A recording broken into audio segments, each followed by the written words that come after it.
இந்த ஒரு டிப் தெரியாமல் இவ்வளோ நாளும் ரொம்பவே கஷ்டப்பட்டேங்க. என்னோடய வீடியோஸ் ரெகுலராக பார்க்குறவங்களுக்கு தெரியும். நான் வீட்டிலேயே வெண்ணெய் எடுத்து நெய் வந்து காய்ச்சுவேன். இந்த வெண்ணெய் எடுக்கிற ப்ராசஸ் வந்து ரொம்ப லாங் ப்ராசஸாக இருக்கும்.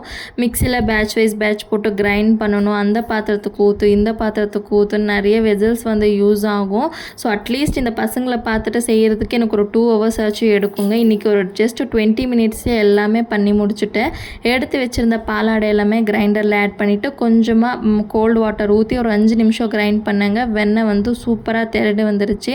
அந்த கல்லில் கூட கொஞ்சம் கூட ஒட்டவே இல்லை. இது ஃபுல்லாக ஒரு பவுலுக்கு ட்ரான்ஸ்ஃபர் பண்ணிவிட்டு மறுபடியும் அந்த கிரைண்டரில் லைட்டாக சுடு தண்ணி ஊற்றி ஒரு வாட்டி கிரைண்ட் பண்ணிங்கன்னா லைட்டாக அந்த பிசுப்பு தன்மையும் போயிடும். நீட்டாக நம்ம இன்னொரு வாட்டி வாஷ் பண்ணி எடுத்து வச்சுக்கலாம். ஸோ நீங்கள் ரெகுலராக வீட்டில் நெய் காய்ச்சுவீங்கன்னா இந்த மெத்தட் ட்ரை பண்ணி பாருங்கள். இதை யூஸ் பண்ணி எப்படி நெய் காய்ச்சிருதுன்னு சொல்லிட்டு நாளைக்கு வீடியோ போடுறேன்.